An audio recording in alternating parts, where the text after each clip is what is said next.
फैज़गंज में breaking news पहुंचाईंदासीं। फैज़गंज police खुफ़िया इतला ते कार्रवाई कंदे फुर थियल 2 मोटरसाइकिलूं हथ करे हिक जवाबदार खे गिरफ़्तार करे गुम करे छॾियो आहे।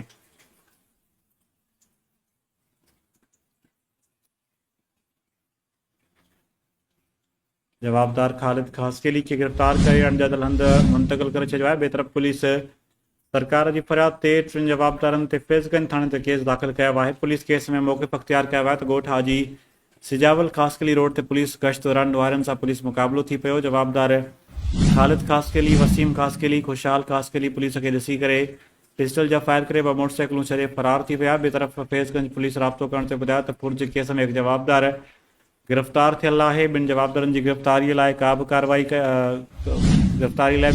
कई वेंदी।